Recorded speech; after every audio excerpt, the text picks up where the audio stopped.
1770. Westminster lying in hospital. London. A pregnant woman walks through those doors, seeking free care for the poor. She doesn't know she's just entered a death trap. Neither do the other 62 women who will give birth there this winter. 19 will contract a mysterious fever within days. 13 will never leave alive. The nurses whisper that something invisible stalks these wards, picking victims seemingly at random. Women survive agonizing labor, only to die screaming 2 days later. What's killing them? The answer will shock you, and it took 77 years to accept. Welcome to Hearts and History. I'm so glad you're here tonight. Get comfortable, maybe grab that favorite blanket, and let your mind wander back to a darker time. If you enjoy falling asleep to historical stories, hit that subscribe button. It really helps the channel grow. And leave me a comment. Where are you listening from, and what time is it there? I love hearing from listeners around the world. Tonight we're diving into one of medicine's most terrifying chapters. Something that should have been salvation became a nightmare instead. Poorhouses of death unveiled. Picture 18th century London. Smoke-stained buildings, narrow cobblestone streets that reek of waste and desperation. And pregnant women, bellies swollen, shuffling toward buildings that promise hope. These are the lying in hospitals, charity institutions for poor mothers who can't afford private doctors. Clean beds, trained professionals, free care. Sounds perfect, right? But whispers follow these women through London's alleys. Warnings from neighbours, horror stories from survivors. Some women would rather give birth in the gutter than walk through those hospital doors. They know something the doctors refuse to admit. Inside these hospitals, something hunts. The nurses feel it first, that electric tension when death starts prowling the wards. It begins with one woman, always starts with one. She's fine after delivery, tired but relieved. Then the chills hit. Sudden, violent, her temperature spikes, abdominal pain so severe she doubles over screaming. Within 48 hours, she's gone. But here's the thing that keeps everyone awake. It doesn't stop with her. The fever spreads like wildfire through the maternity ward. Room by room, bed by bed, an invisible predator selecting its prey. The statistics are blood-chilling. Westminster Hospital, 1770, 20% of new mothers contract this fever. Vienna General Hospital, some years 1 in 4 women who give birth there die. Hotel Dieu in Paris, 7 out of every 12 maternity patients dead from fever. These aren't random tragedies. This is systematic slaughter happening in the places specifically designed to save lives. And the most horrifying part, women giving birth at home, even in filthy tenements, survive at much higher rates. The hospitals are deadlier than the streets. But why? What's lurking in these supposedly clean professional institutions? Let me paint you a scene that'll haunt your dreams. A young woman named Mary, 7 months pregnant, clutches her husband's hand outside Westminster Hospital. She's heard the rumours, everyone has. But winter's coming, they have no money for a midwife, and their one-room apartment is freezing. The hospital offers warm beds and trained doctors. She takes a shaky breath and walks inside. 3 days later, she gives birth to a healthy boy. For 12 hours, she's the happiest woman alive. Then the fever comes. By evening, she's delirious. By dawn, she's dead. The nurses know the pattern by heart. First comes the chill, violent shaking that no blanket can stop. Then the fever spikes so high, the woman's skin burns to touch. Her pulse races like a galloping horse. Abdominal pain follows, so intense she claws at her stomach, begging for relief that never comes. In the final hours, delirium sets in. She talks to people who aren't there, calls for her mother, tries to nurse a baby she can no longer see. And then, silence. Another bed needs fresh sheets. Another family gets devastating news. Here's what chills my blood about this story. The doctors knew something was wrong. How could they not? They watched women die at rates that would make a battlefield surgeon weep. But instead of closing the hospitals or changing their methods, they made excuses. Bad air, they said, poisonous vapours, moral weakness in poor women, anything but looking at their own hands, their own methods, their own arrogance. Meanwhile, pregnant women throughout London developed a sixth sense about these places. They could smell death on the very buildings. Some would hide their pregnancies, desperate to avoid charity care. The irony is devastating. These hospitals were built by wealthy benefactors who genuinely wanted to help, church committees, philanthropic societies, men who saw themselves as charitable and progressive. They funded beautiful buildings with clean wards and modern equipment, but their charity became a death sentence. The very act of trying to help poor women ended up slaughtering them at rates the medieval plague would envy. Good intentions paving the road to hell, literally. And when someone finally figured out what was causing the deaths, well, that's when this story gets really dark. Picture this final scene. A woman survives labour. She's exhausted but grateful. Her baby is healthy. She's in a clean bed with professional care. For a brief, shining moment, she believes she's beaten the odds. Then she notices the look in her nurse's eyes, that mixture of pity and resignation. Because the nurse has seen this movie before, she knows what comes next. The fever doesn't discriminate. Young, old, strong, weak, it takes who it wants. And tomorrow there'll be another woman in that bed, filled with the same hope, walking toward the same fate. The invisible killer among us. Picture this nightmare. You survive the agony of childbirth, hold your baby, feel that rush of relief, and then the fever hits. Chills first, severe abdominal pain that makes labour seem gentle. Your pulse races, your body burns, and within 48 hours, you're dead. This was puerperal fever, also called childbed fever. Ancient physicians knew it, medieval doctors feared it, and Victorian women, they knew exactly where they were most likely to catch it. Here's the thing that'll blow your mind. At home births, even in the filthiest London slums, puerperal fever was actually pretty rare. But in hospitals, the fancy new lying-in hospitals with their trained doctors and modern facilities, 20% mortality rates during epidemics, sometimes higher. At Vienna General Hospital in the 1840s, nearly 10% of women died after giving birth. At home with midwives, less than 4%. The math was brutal and obvious. The fever moved through hospital wards like an invisible predator. Women would deliver normally, everything seeming fine. Then boom, day 2 or 3 after birth, the symptoms hit hard. Severe chills, abdominal pain that doubled them over, fever spiking fast. Their pulse would race, abdomen swelling with infection. Delirium followed. Death came within 72 hours, usually less. Contemporary doctors described the corpses as becoming livid and offensive in smell almost immediately. Absolutely horrifying. Think about the dark irony here. These lying-in hospitals were built as charity. Rich benefactors funding them. Committees of prominent citizens running them. Trained doctors staffing them. All believing they were helping poor women who couldn't afford private care. The promise was simple. Free medical attention. Warm beds, professional supervision. Instead, they created death factories. Places where seeking help became a death sentence. Where charity literally killed the people it claimed to save. The women knew. God, they absolutely knew. Contemporary accounts record poor women literally dreading these hospitals.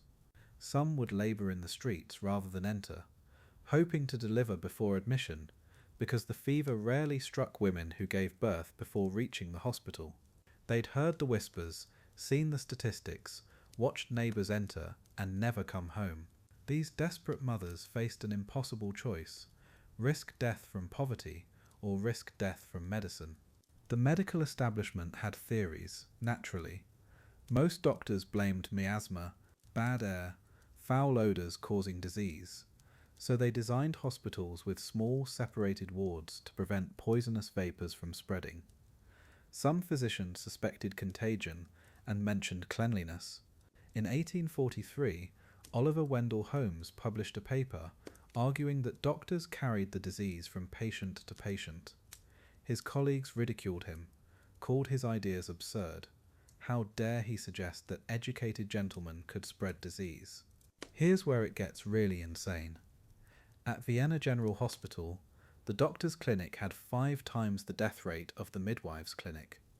The daily routine: medical students and doctors started each morning performing autopsies on women who died of puerperal fever. Then, without washing their hands, they walked directly upstairs to examine every labouring woman, fingers that had been inside corpses going straight into birth canals of living mothers. The midwives performed no autopsies. In 1847, a Hungarian physician named Ignaz Semmelweis made the connection. After watching a colleague die from sepsis following an accidental cut during autopsy, he realized doctors were carrying decomposing matter from corpses to patients. He mandated handwashing in chlorinated lime solution. The mortality rate plummeted from 18% to under 3% within months. He'd solved it, proven exactly how the fever spread and how to prevent it. The medical establishment destroyed him for it. The resistance was vicious. Charles de Lucena-Meigs, a respected Philadelphia obstetrician, famously declared doctors are gentlemen and gentlemen's hands are clean. The suggestion that educated professionals were killing patients with their own hands was considered outrageous, insulting. Semmelweis became increasingly bitter, writing angry letters accusing colleagues of murder. They dismissed him as unstable. In 1865, he died in a mental asylum, possibly beaten by guards. Women kept dying for another 40 years. These hospitals reveal something dark about power and pride. Created by wealthy, educated men who genuinely believed they were helping the poor, yet their charity became a killing machine. The statistics proved traditional midwives were safer than modern doctors, but admitting that would mean acknowledging that medical progress itself was the problem. Pride prevented that admission for generations. Poor women paid the price with their lives, while doctors protected their reputations. Science fails the innocent. Here's what gets me about this whole nightmare. The doctors weren't stupid. They were educated, methodical, scientific. They had theories, they had explanations, they had entire medical frameworks built around understanding disease. And every single one of their theories was not just wrong, it was catastrophically, lethally wrong. The miasma theory dominated medical thinking for decades. Bad air causes disease. Foul odors spread illness. Keep the air clean. Keep people healthy. Simple, logical, and absolutely useless against puerperal fever. Picture this scientific confidence. Victorian doctors designed entire hospitals around miasma theory. Small wards to prevent poisonous vapors from accumulating. Windows positioned to encourage airflow. Strict attention to removing offensive smells. They genuinely believed they were creating the healthiest possible environment for childbirth. Meanwhile, women kept dying, not from bad air, not from foul odors, from something their brilliant scientific framework couldn't even recognize existed. The theory was elegant. The execution was meticulous. The results were mass murder. The statistics should have broken through their certainty. Westminster Hospital, 20% mortality during epidemics. Vienna General Hospital's first clinic, 98 deaths per 1,000 births. Some hospitals hit 25% mortality rates during normal periods. 25%, 1 in 4 mothers dead. The numbers were screaming that something fundamental was wrong with their understanding. But here's the thing about being absolutely convinced you're right. Evidence that contradicts your worldview doesn't change your mind. It just gets explained away. Every unexplained death got folded into their existing theories.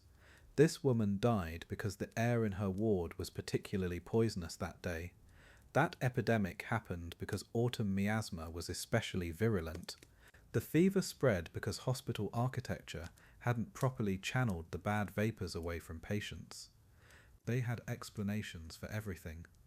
Wrong explanations, but satisfying ones that never required them to question their fundamental assumptions about how disease worked. The theory protected itself by being infinitely flexible. Meanwhile, the evidence was literally staring them in the face. Home births had lower mortality rates. Rural areas had lower mortality rates. Traditional midwives had lower mortality rates. Traditional midwives had lower mortality rates. The very people they considered medically inferior were achieving better outcomes than their modern scientific hospitals. But instead of asking why, they explained it away. Rural air is cleaner. Home environments have better ventilation. Midwives handle fewer cases, so they encounter less concentrated miasma. Every piece of contradictory evidence got twisted to fit their worldview. The fatal loophole was this miasma theory focused entirely on the environment and completely ignored human behavior. Bad air was the enemy. Fresh air was the cure. What doctors did with their hands, their instruments, their clothes, irrelevant.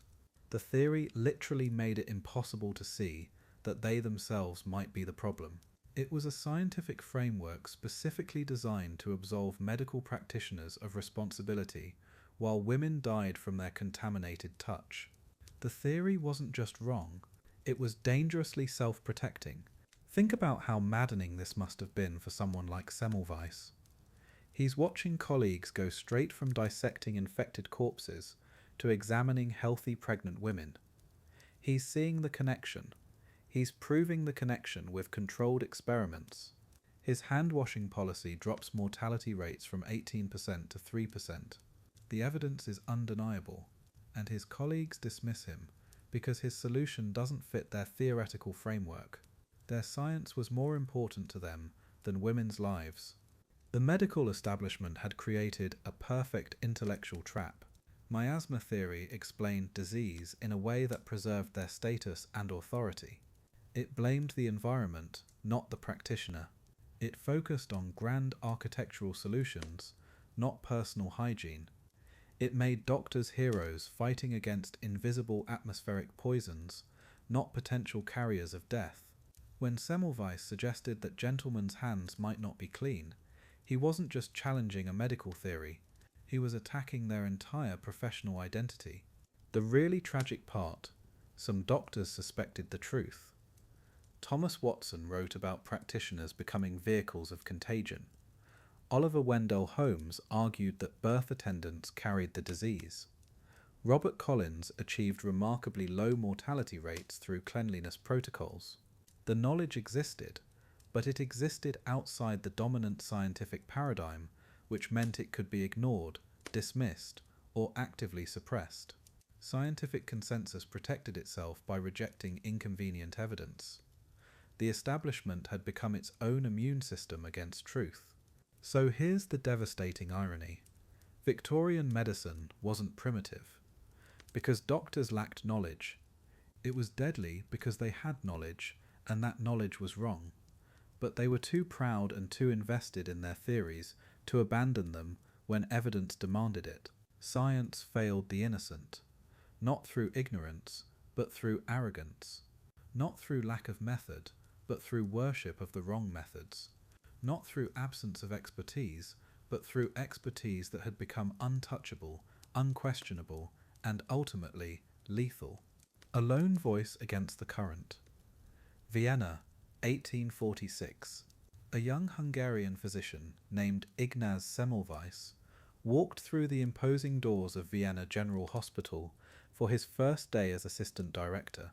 He was 28, intense, methodical, and about to stumble onto one of the most horrifying discoveries in medical history. But he didn't know that yet.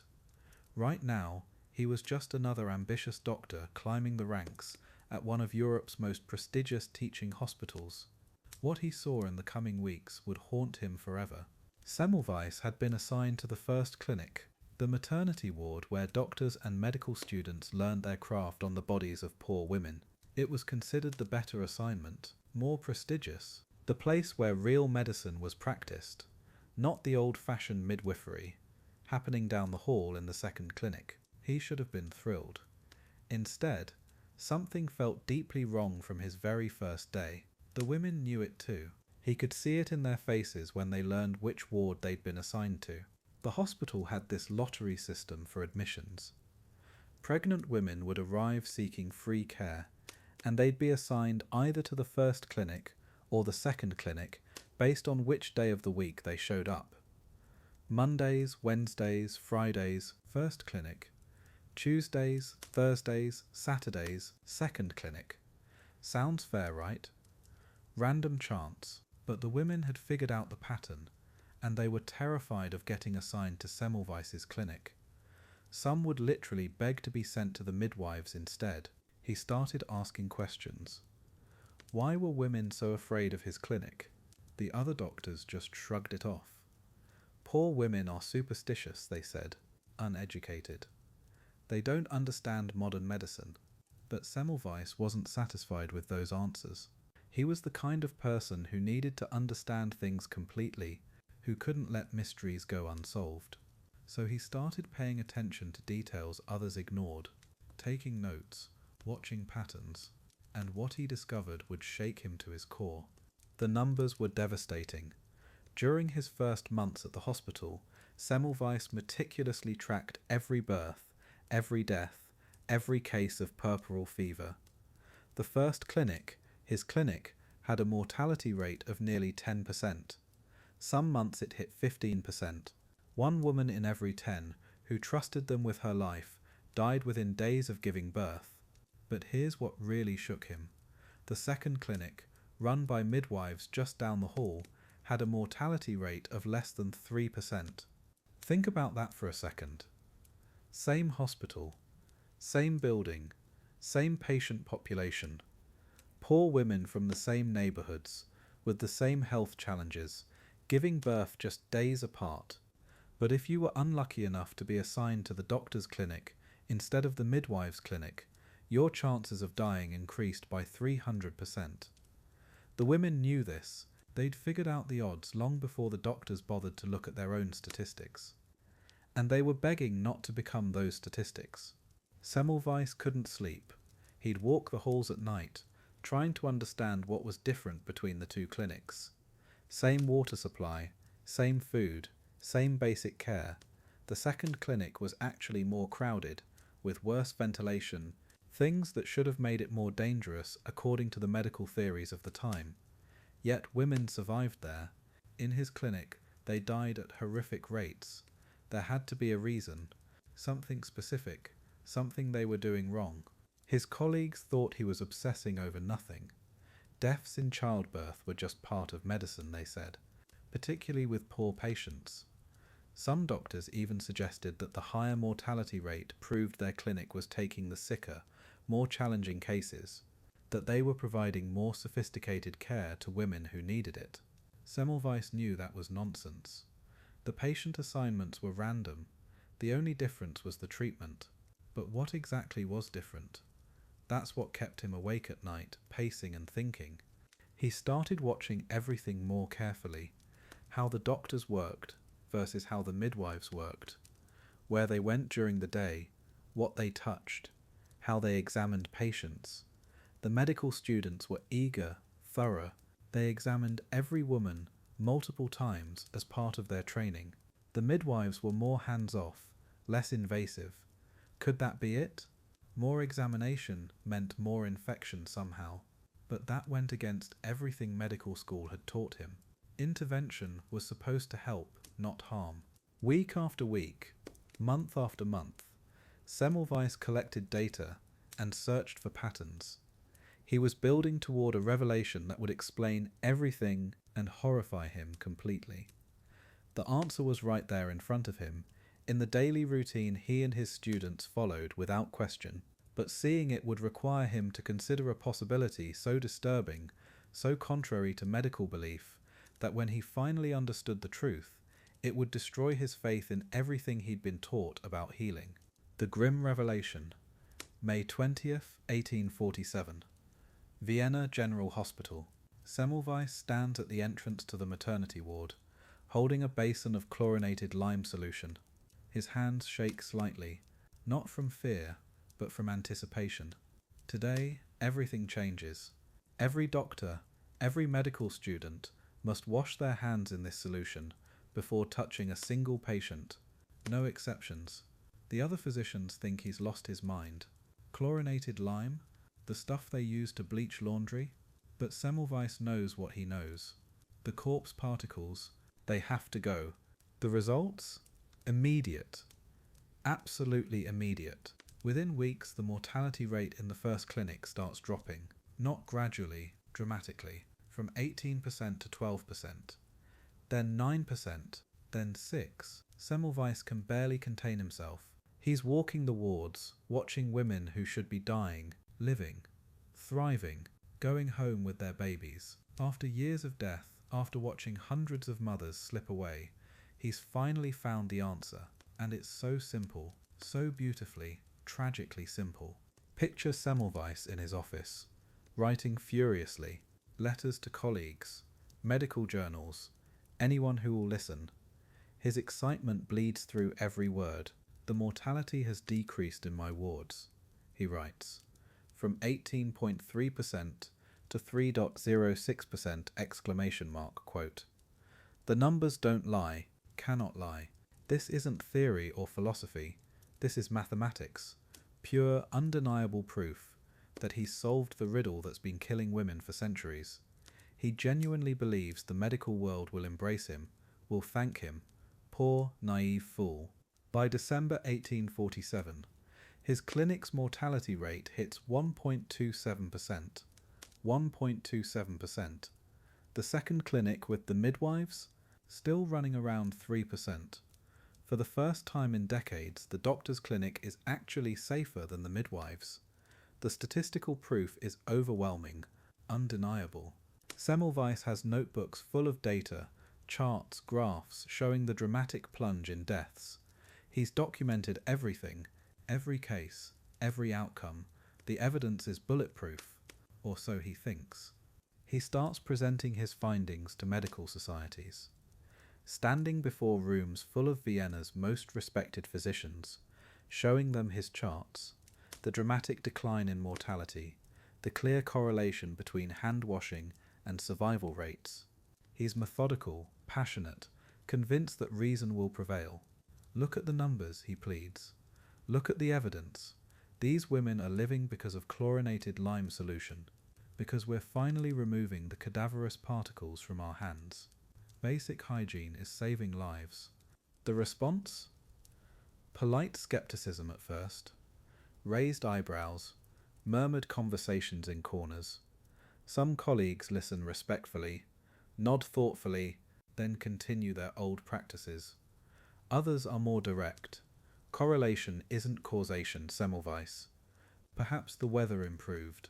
Maybe the miasma shifted. They'll consider any explanation except the obvious one, that their hands, their gentlemen's hands, have been instruments of death. The very suggestion is insulting, beneath discussion.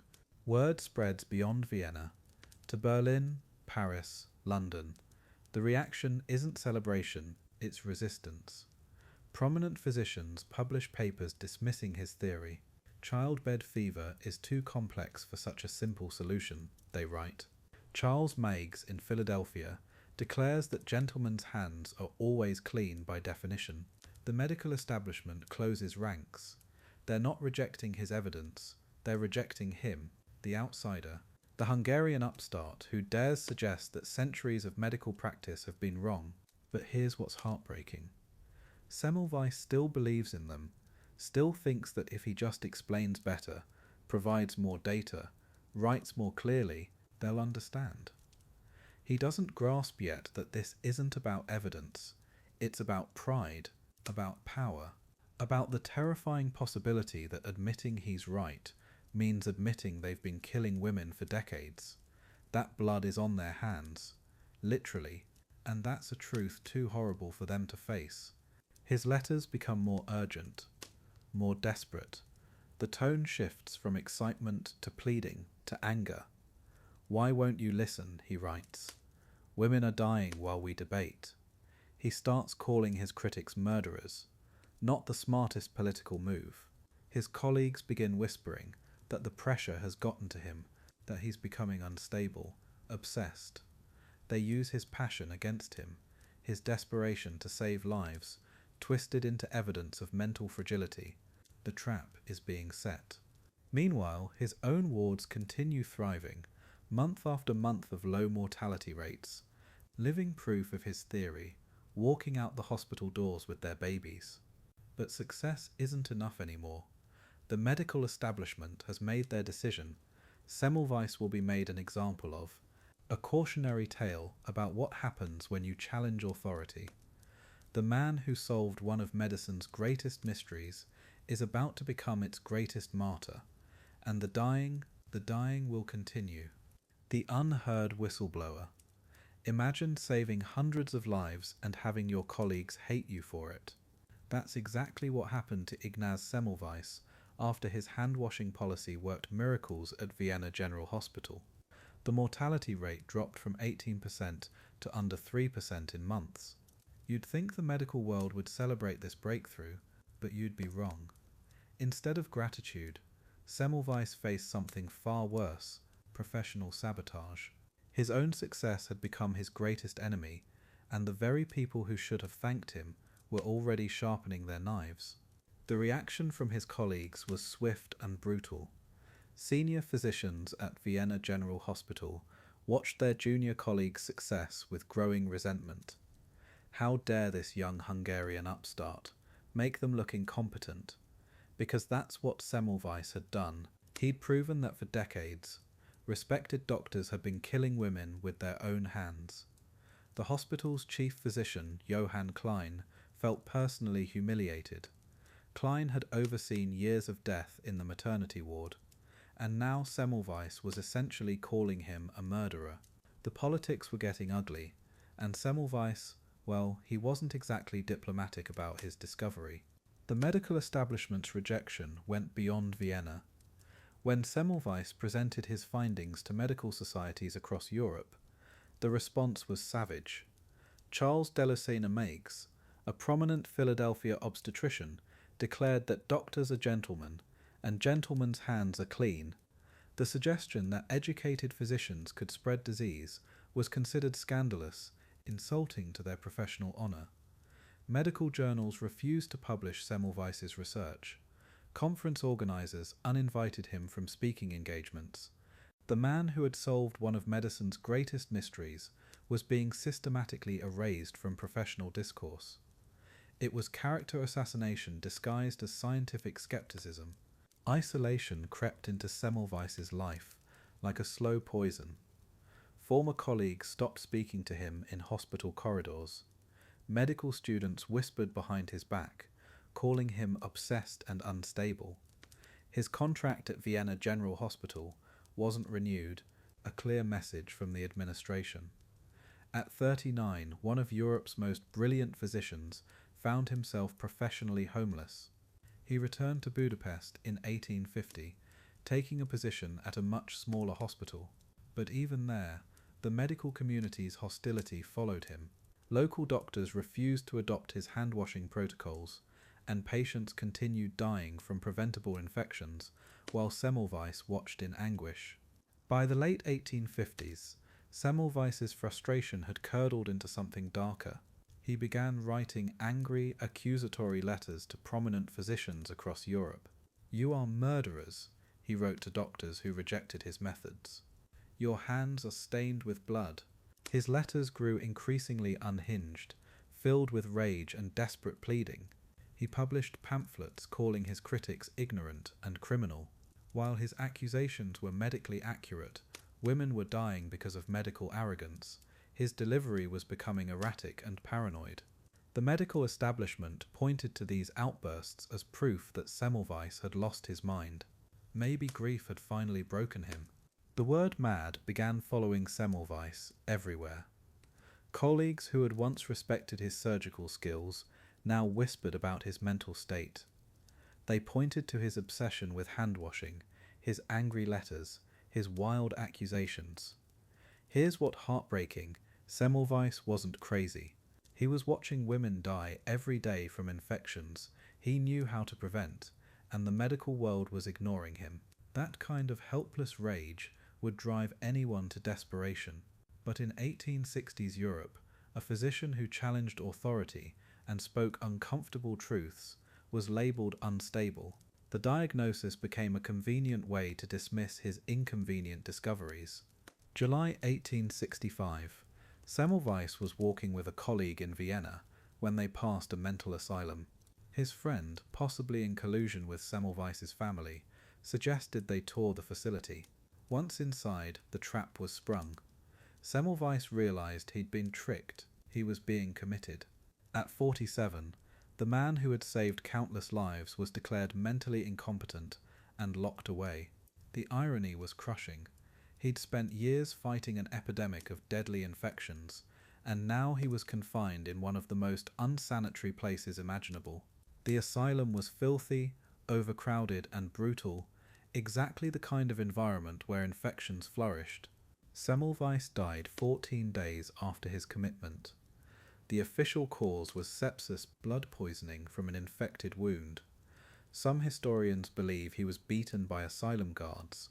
Others suggest he injured himself in desperation. The cruel irony is impossible to ignore. The man who proved that infections killed women in childbirth died from the same type of infection, in an institution where hand-washing was considered unnecessary. His body showed signs of the same sepsis he'd fought his entire career. Semmelweis had become a victim of the very medical ignorance he'd spent his life trying to cure. His death was as tragic as it was preventable. After Semmelweis's death, the dying continued. Maternity wards across Europe kept losing mothers to puerperal fever. Doctors continued moving from autopsy rooms to delivery rooms without washing their hands. The mortality rates remained catastrophic. Sometimes 20% of all women who gave birth in hospitals died from preventable infections. Medical journals continued rejecting research about hand-washing and antisepsis. It would take another 20 years until the 1880s when Pasteur's germ theory gained acceptance, before hospitals finally adopted Semmelweis's protocols. By then, hundreds of thousands more women had died unnecessarily. The cost of medical pride was measured in mothers' graves. The tragedy of Ignaz Semmelweis haunts medical history. A brilliant physician who solved one of medicine's deadliest puzzles, destroyed by the very profession he tried to save. His story reveals the dangerous combination of ego, tradition, and institutional power that can turn healers into killers. Semmelweis wasn't just ahead of his time, he was sacrificed by his time. The medical establishment chose reputation over truth, pride over patients' lives. Tonight, as you drift toward sleep, remember the melancholy Hungarian who died trying to teach the world that clean hands save lives. His vindication came too late for him, but not too late for us. The stubborn continuance of a plague. So Semmelweis had cracked it, right? May 1847. Hand washing with chlorinated lime. Death rates plummet from 18% to under 3% in months. Problem solved. Women saved. Story over. Except it wasn't. Because here's the thing about human nature that'll make your blood boil. When the solution threatens your ego, your status, your entire worldview, you don't celebrate the breakthrough. You destroy the messenger. And that's exactly what happened next. The medical establishment didn't just ignore Semmelweis. They went to war. The attacks were vicious and personal. Respected physicians across Europe lined up to demolish this upstart Hungarian who dared suggest their hands were dirty. Professor Gustav Braun in Vienna called his theory absurd speculation. Karl Rokitansky, his own mentor, refused to support him. Medical journals rejected his papers. When they did publish criticism, they used words like delusional and unscientific. The message was clear: shut up, sit down, stop making us look bad.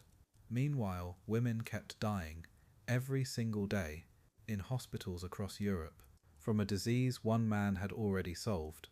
The most telling response came from Charles Delisena Meigs in Philadelphia. When confronted with Semmelweis's evidence, this prominent obstetrician declared, "Doctors are gentlemen, and gentlemen's hands are clean." Think about that statement for a second. He's not disputing the science. He's not offering alternative theories. He's basically saying, we're too important to be dirty. This wasn't medicine. This was class warfare disguised as professional dignity, and women died for it. Thousands of them, because admitting they were wrong meant admitting they'd been killers all along. Here's what gets me about this whole mess. The evidence wasn't subtle. It wasn't hidden in complex data that required years to understand. It was right there, screaming at them. Vienna General Hospital, Doctor's Clinic, 98 deaths per 1,000 births. Midwives Clinic, 36 deaths per 1,000. Same building, same patients, same year. The only difference: the doctors performed autopsies, then examined labouring women without washing their hands. The midwives didn't touch corpses. A child could connect those dots. But pride made grown men blind. The resistance wasn't just professional, it was personal. Colleagues who had worked alongside Semmelweis for years turned against him. They whispered that he was becoming unstable, obsessed, paranoid, and honestly, he was. Imagine knowing you've solved a plague that's killing thousands of women, having the proof right there in black and white, and watching your colleagues ignore it. Watching them choose their reputation over human lives, day after day, month after month, year after year. You'd go a little crazy too.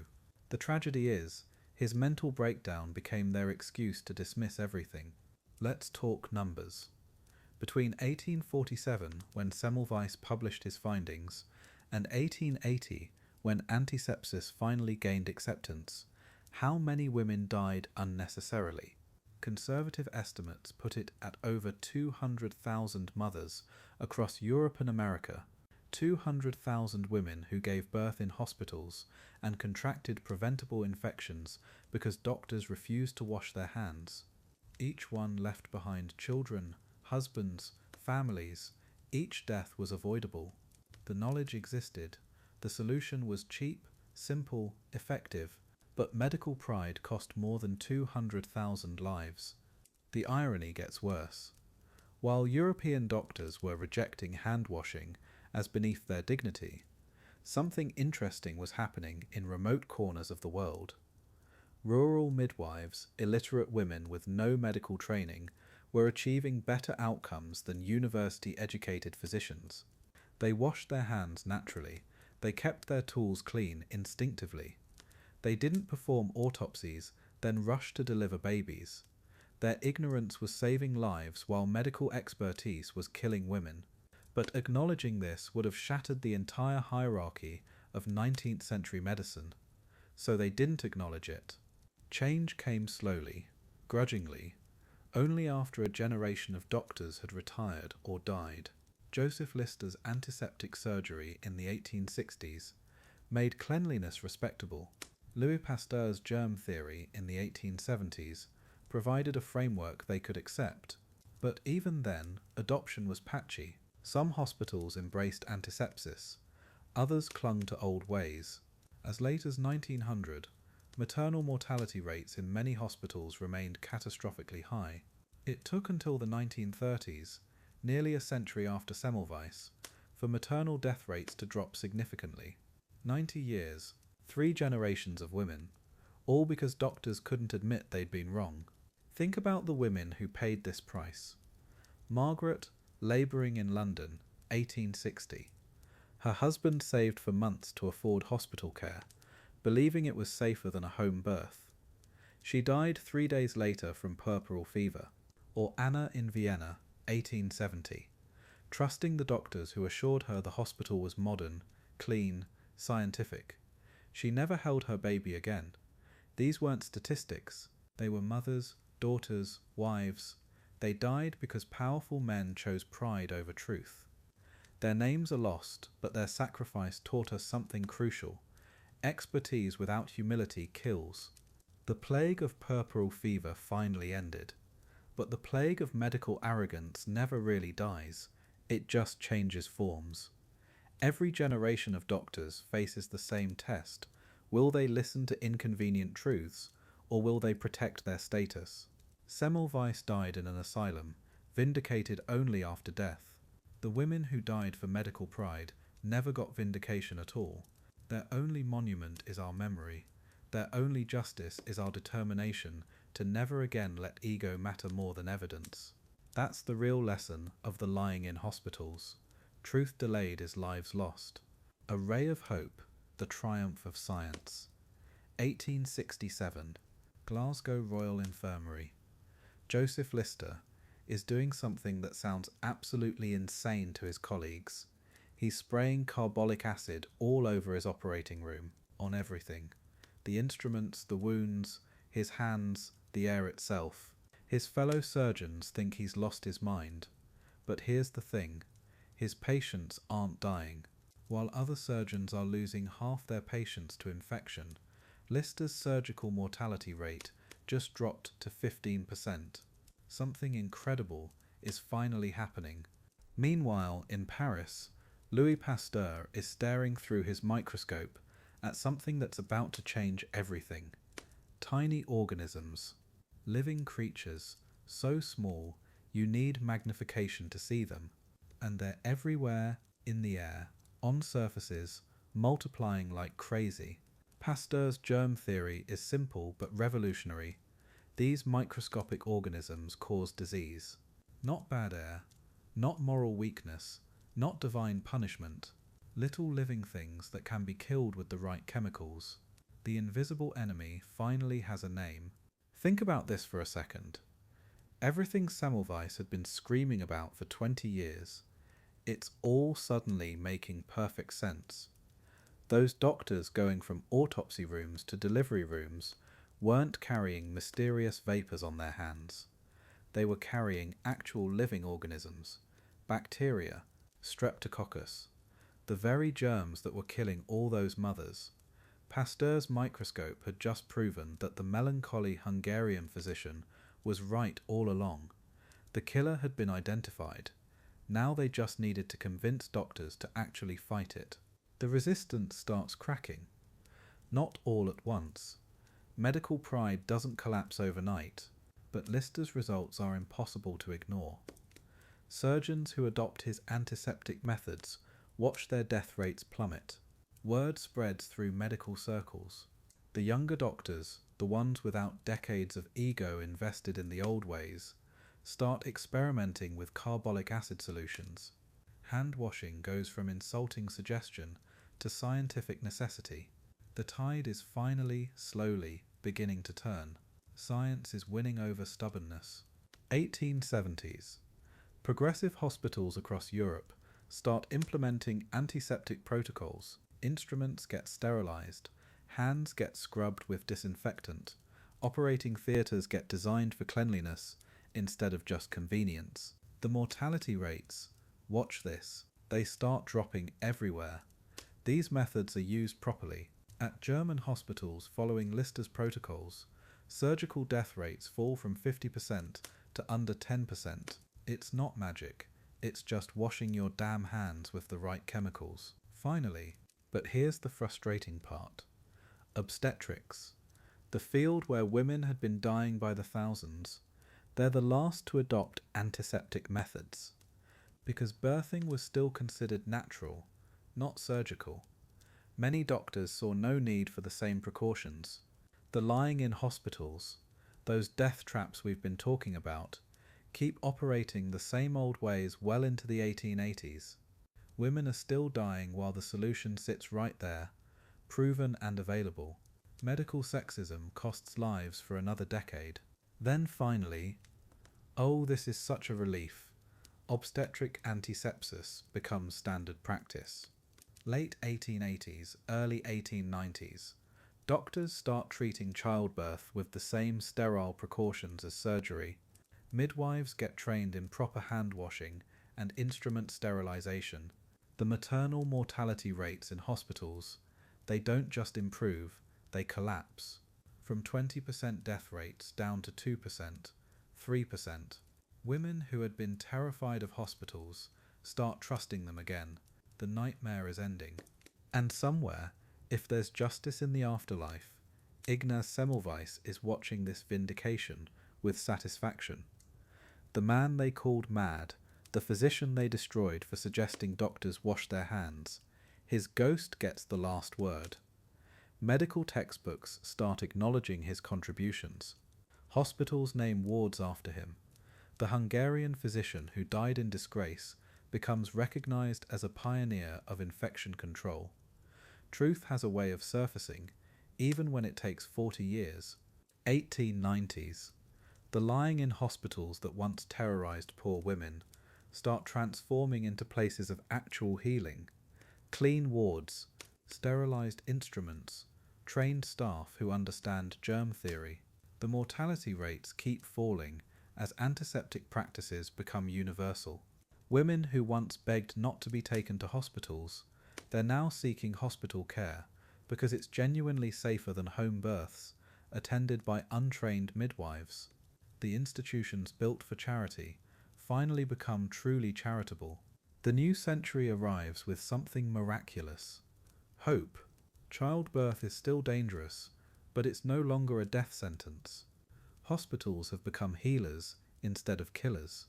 The invisible enemy has been identified and conquered through simple cleanliness and scientific understanding. Those hundreds of thousands of mothers who died in Victorian lying in hospitals, their deaths weren't meaningless. They led to this breakthrough.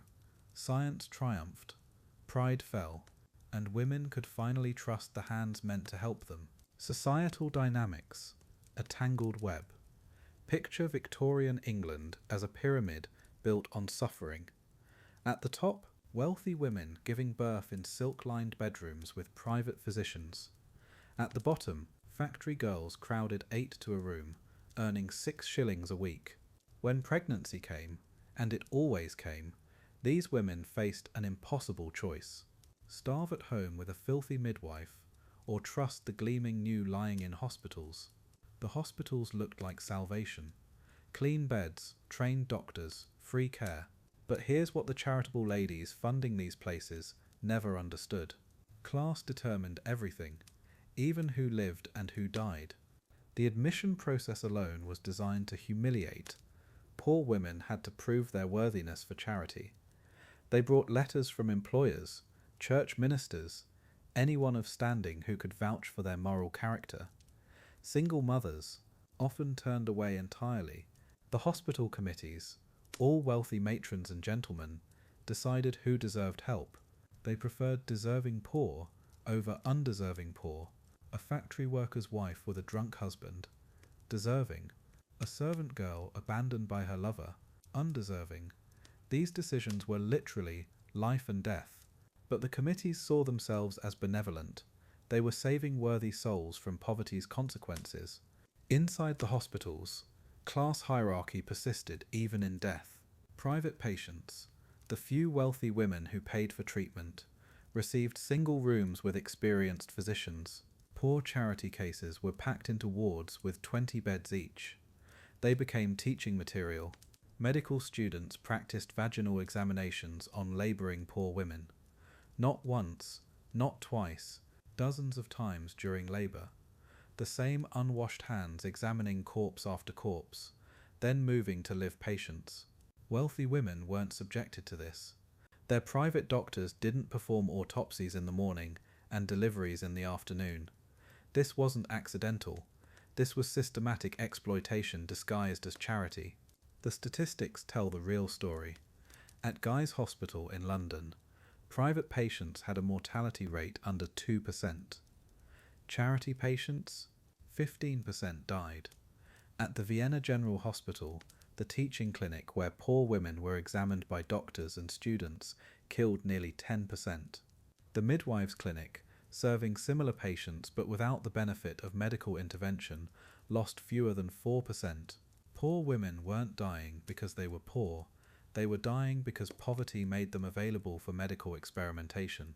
Their bodies were considered expendable in ways wealthy women's never were. The hospitals created a two-tier system where class literally determined survival odds. Word spread through the slums quickly. Women whispered warnings about the lying in hospitals.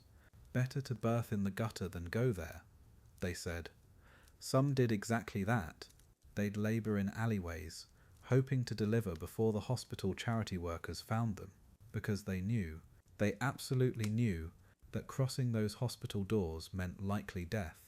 Factory supervisors reported women hiding pregnancies until the last possible moment, working until labour began to avoid charity hospital admission. These weren't ignorant peasants rejecting modern medicine. These were women making informed decisions based on survival statistics their own communities tracked. The medical establishment blamed the victims with breathtaking arrogance. When poor women died in overwhelming numbers, doctors theorized they were constitutionally weaker, morally deficient, or suffering from poverty's inevitable consequences. They claimed poor women were naturally more susceptible to childbed fever because of their dissolute lifestyles or inferior breeding. This wasn't science. This was Victorian classism masquerading as medical theory. Meanwhile, the same doctors ignored the glaring evidence that wealthy women, presumably sharing the same female constitution, survived at dramatically higher rates. The difference wasn't biology. The difference was that wealthy women weren't treated as expendable experimental subjects. When Semmelweis proved that doctors were killing patients through contaminated hands, the class implications were staggering. He demonstrated that medical students going from autopsy rooms to examining poor women were literally carrying death. But wealthy patients rarely endured these examinations. They had private attendants, single rooms, minimal handling. The very superior medical care that hospitals offered poor women, the teaching opportunities, the thorough examinations, the involvement of educated physicians, this was what killed them. The charity was poison, the modern medicine was murder, and the victims were always the powerless. Society's most vulnerable members became medicine's sacrificial offerings. Hospital record books reveal the cold calculations of class. Charity patients were listed by bed numbers and maiden names, reducing them to medical specimens. Private patients kept their dignity, their privacy, their individual medical files. Poor women's deaths were recorded in ledgers, like livestock losses. Puerperal fever claimed beds 7 through 12 this week. When epidemics struck, hospitals would temporarily close the charity wards while keeping private rooms operational. They knew the source of contagion. They just considered poor women's lives acceptable losses in medical education. The wealthy paid to avoid the experiments that killed charity cases. Medicine had become a class-based lottery where poverty bought you a death sentence. The cruelest irony: these hospitals were genuinely meant to be charitable. The wealthy donors, the hospital committees, the founding physicians, they believed they were helping. They built beautiful buildings, hired educated staff, provided free beds and meals. On paper, lying in hospitals represented progress, compassion, modern scientific medicine, serving society's neediest. In reality, they created death traps that targeted the poor with surgical precision. The road to hell, paved with good intentions and Victorian moral superiority, the very act of charity became the mechanism of murder, and when reformers like Semmelweis offered solutions, the establishment chose pride over poor women's lives. This wasn't ignorance, this was choice.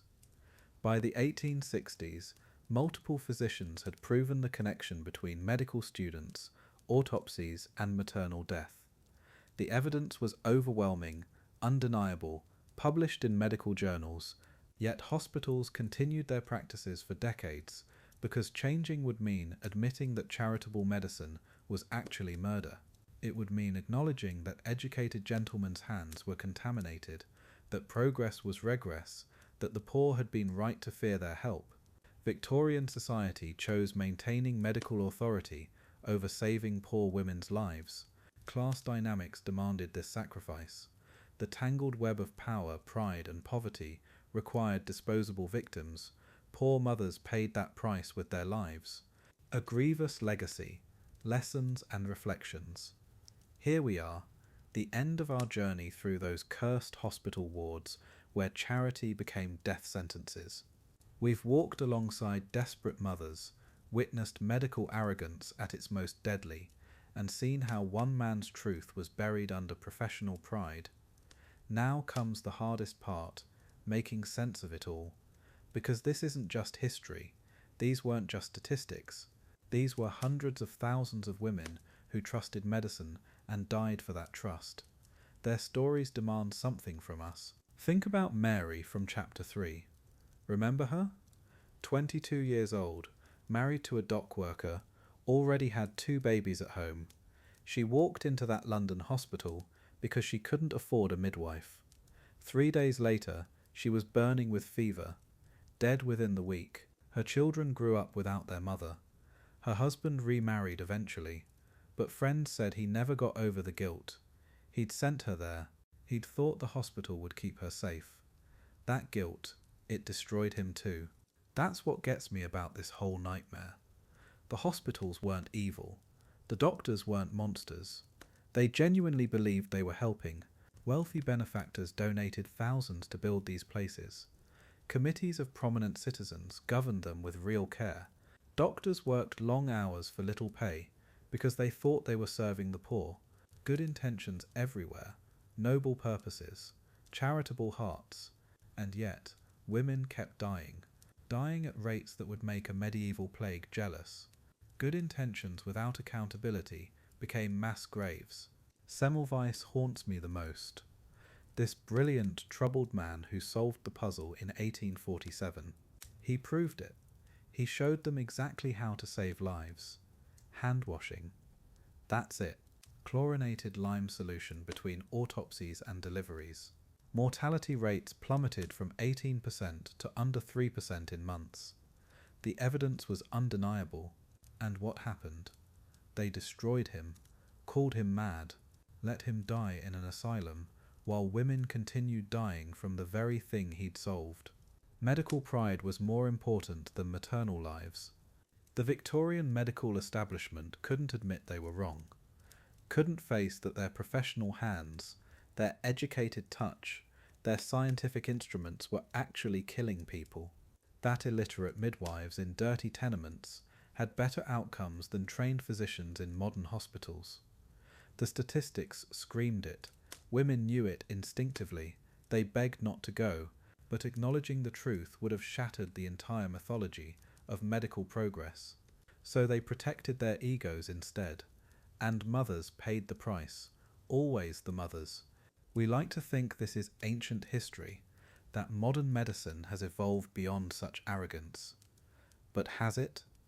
Medical errors still kill hundreds of thousands annually. Patients still struggle to be heard.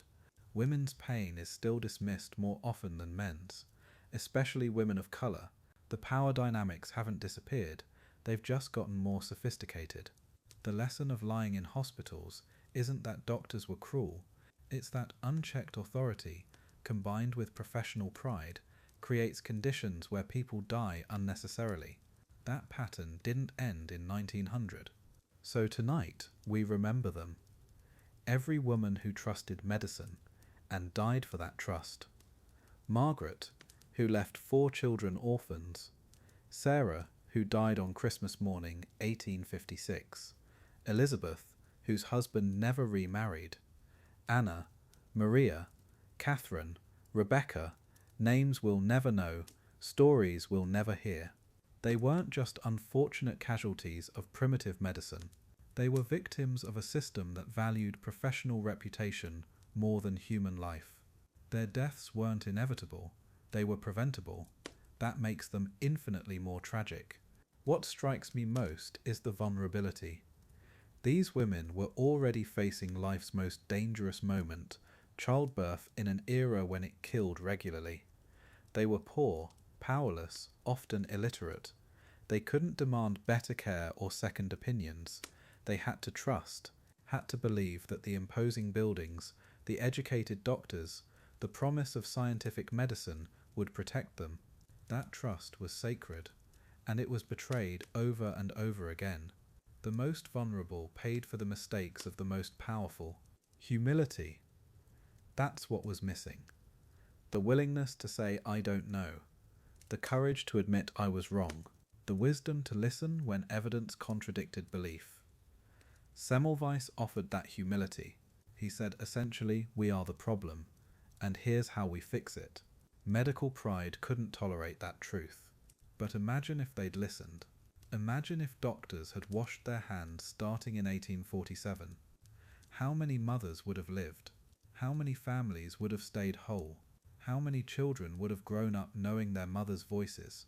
The lying in hospitals are gone now, demolished, forgotten, their names erased from street signs, but their legacy lives on in every medical advance built on listening to patients, in every protocol that prioritizes safety over ego, in every physician who admits uncertainty rather than guessing. Those Victorian mothers didn't die in vain if we learnt something, if we became better, if we remember that healing requires both knowledge and humility. Sleep well tonight, knowing their story has been told. Rest knowing their lessons endure.